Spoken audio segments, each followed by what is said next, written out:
Welcome to the class again. Today we're going to study the second chapter, We're Not Afraid to Die If We Can All Be Together. So this is written by Gordon Cook and Alan East, and the story is narrated by a man named the Captain. We see this, the captain here is talking about his wife and his children trying to make a round the world voyage, which was already done by Captain James Cook 200 years ago. So that means that 200 years ago, Captain James Cook had already accomplished his round the world voyage by boat or by ship. Around the world in the sense that he does not travel on land by air, does not ride in trains or in aeroplanes, but he rode on a ship and he traveled in the waters around the world, and they are trying to accomplish this same task.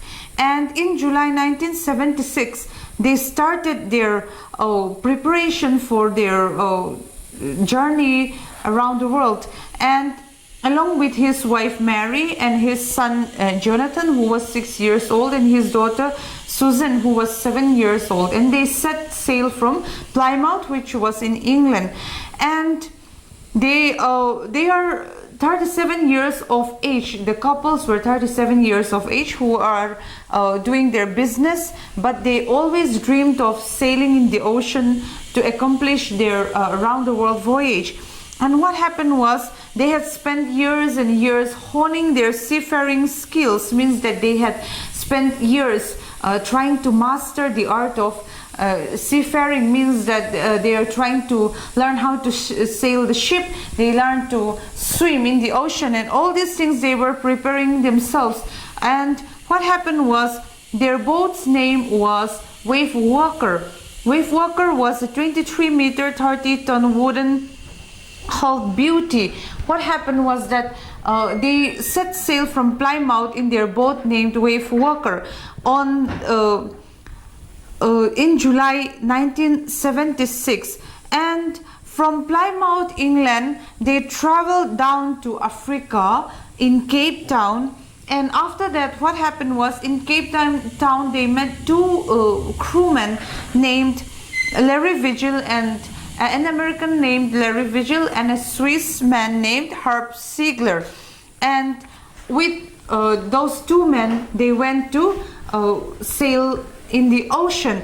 And from Cape Town they began their journey. And what happened was on December 25th, what happened was when they started their journey, it was in July 1976. So we had to remember the day, the year and the month that they set sail. So during this time, what we have to remember is that this is not the time when time like the present day, when all this civilization had already taken place. And this is a very long time ago. So it means that even in the ocean also they had to sail for a very long time. And on they began to sail very smoothly out of Cape Town. But what happened was on this December 25th, on the Christmas Day, they celebrated Christmas in their inside their ship, and they had a very wonderful, very happy time inside their ship.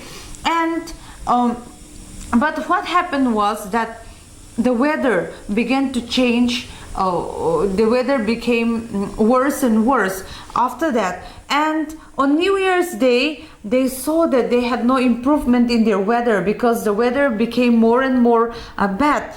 And on January 2nd at dawn means that early in the morning, on January 2nd, the waves were gigantic. Means that the ocean waves were very big. Gigantic means very, very big. So they were sailing with only a small storm jib. What I wanted now, I wanted to show you a picture of a boat here, and we have to know this when you look at when I'm explaining it, I want you to have a clear picture of what is a jib. Now what happened is, here we see the main mast. The main mast is the big pole that is going up, that is holding all these things in the ship. Now what happened was, the main mast is there, and then we have this jib here. A jib is all this, you know, which is made of, it looks like it's made of clothes. So these are called the jib. And they were sailing with their storm jib. They were putting their storm jib, and they were sailing along the ocean. And what happened was that the waves became bigger and bigger. And what happened is that they prepared themselves. They thought that a big ocean waves is going to come, a big storm is going to happen, and that is why they prepared themselves. And they double lash everything, went through our life raft drill, attached lifelines, donned oilskins and life jackets, and waited. What happened was, they prepared themselves. And they double lash everything means that they double whatever things they needed to be made, they double it, and they wear their life jackets, and they prepare for what is happening to come, what is going to come. The first indication of impending disaster came at about 6 p.m. with an ominous silence. Now all day, the whole day, they prepared themselves, and at around 6 p.m. the first indication of impending disaster means that the first disaster, the first unfortunate thing happened at around 6 p.m. with an ominous silence. Now it came, it doesn't came with any warnings. It came with a loud, it was very silent before, then suddenly it happened. The wind dropped and the sky immediately grew dark. Now what happened was, the wind that was blowing very heavily before, it suddenly became silent, and the sky became very dark with all the clouds. And suddenly they realized that what they thought was a cloud overhead them that became very dark, they suddenly realized that it is not a cloud, it is a very huge wave that is towering over their ship. And that wave suddenly hit on their ship, and what happened was that it is making a very huge, a very loud roar, and it suddenly hit their ship, and the roar increased to a thunder as the stern moved up the face of the wave. Now what happened was, when they were not prepared for what is to come, suddenly this roar became very loud. It became like a thunder. It sounded like a thunder, and suddenly the wave crashed on their ship, and they could not prepare themselves for what is to come, and the ship was shaking from here to there because of the wave that is suddenly hitting them. And the captain who was sailing the ship, who was on the wheel of the ship, the wave crashed along with him, and then he was tossed here and there in the water, and then he hit his head very hard, very badly, and then he lost his consciousness. Now after he regained his consciousness, he looked around at what happened to the ship, and he could see water everywhere in the ship. And what happened was that he hurt himself very badly. His mouth is filled with blood, and then his teeth were broken. And then he found the wheel again, and he began to steady the ship, and then he could feel that there are broken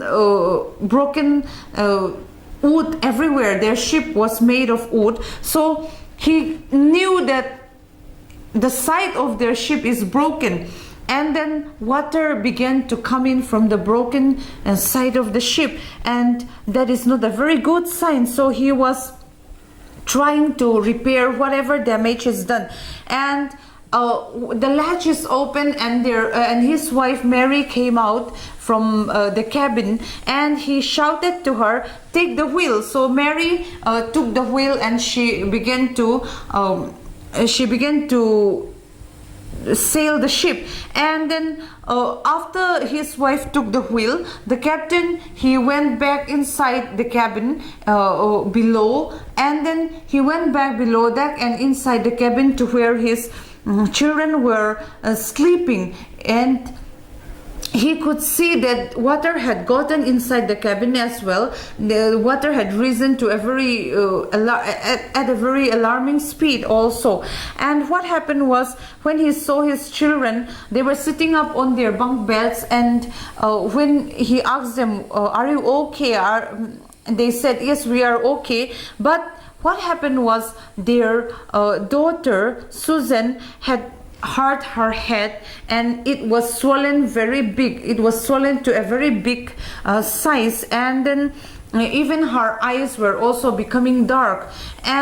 But she said, I'm okay, Daddy, go help, go do whatever you needed to do, go help out the crewmen. And after that, he managed to gather some things from inside the cabin, and he went back up on deck. And somehow I managed to stretch canvas and secure waterproof hatch covers across the gaping hole. Some water continued to stream below, but most of it was now being deflected over the side. Now what happened was, he took some waterproof hatch and he tried to cover all the leaky places in the ship, and he was repairing the broken ship. And more problems arose when our hand pump started to block up with the debris floating around the cabins, and the electric pump short-circuited. Now what happened was, they had another problem. The problem was that their water pump, which was electric water pump, it cannot work because of the all this water coming inside, and their electricity was also short-circuited. And they had to find another hand pump, and they had to pump without electricity. They had to pump the water out of their ship with their own hands. And then what happened was, they did not sleep at night also. The captain and the crewmen, they worked tirelessly all night to pump out the water from their ship. And what happened was that in the morning, they found that the water had come to it had lowered itself to a little bit, only above the floor level, but still they had to pump out the water. And Susan, his daughters had swollen to a very alarming rate. That means that it had swollen to a very big size. And she also, not only she had injured herself on the head, she also had a cut on her arm. And the captain asked her, why did not you tell me about your injuries before? She said that, no, I don't want to worry about you. When you had so many things to do, you are trying to save all of us, so I don't want to worry you. On the morning of January 3rd, the pump said the water level sufficiently under control for us to take 2 hours rest in rotation. So on the morning, by January 3rd, early in the morning, the water had gone down to a lower level, and so they can take some hours rest. They still had to pump the water, but they can take some rest. But for 15 hours since the waves hit their ship, they had survived for 15 hours. They checked their charts and calculated where they were, and they are trying to get to an island named Isle Amsterdam, which is a very small island near near Australia, and it is a very small island in the middle of the ocean, and it is the scientific base for a French scientific base. And they have learned that if that is a scientific base, then some people might have stayed on that island, so they are trying to get to that island. On January 4, after 36 hours of continuous pumping, we reached the last few centimeters of water. Now, on January 4th, they had reached to a very few centimeters of water, and what happened was that we could not set any sail on the main mast. The main mast is this, so this is the main mast, and they could not open their main mast. They had to sail with a very small storm jib only. And what happened was that they were afraid that if they sail the main mast, this is the big main mast, if they sail with this main mast, they were afraid that the ship will not be able to take the pressure of this big mast, and they were afraid that the ship will not be able to take the pressure of this main mast. So they had to sail with only the storm jib, which is the small mast here. And what happened was, they went on like this for the whole day, and Mary had found some corned beef and cracker biscuits, and they corned beef and cracker, some biscuits and some beef, and they ate their meal, in their first meal in almost 2 days. So 2 days they went without eating anything, and after 2 days only they carry on eating their meal again. But our respite was short-lived. At 4 p.m., black clouds began building up. Now what happened was, they cannot rest because they were happy for a very short time, but they were not happy for a very long time, because at around 4 p.m. in the afternoon, the clouds began building up again. And what happened was that the wind was back to a very high speed. The wind was back at a very high speed, and their situation was again becoming very desperate. It means that their situation was becoming very worse again. And the captain, they do not know what to do now, because their ship was already broken. Their ship was already broken to a point that if another wave hit them, they are going to, their ship could sink in the ocean. And he went in to comfort the children. He went into the children's cabin, and when he went inside the children's cabin, his son Jonathan asked him, "Are we going to die?" But he was trying to assure his children, "No, we are not going to die." But they said, his son is telling him, "We are not afraid to die if we can all be together, you and mommy and Susan and me. If all of us are together, then we are not afraid to die." And then the captain was willing himself that with the words of his son, he said, "Okay, we should find a means of survival.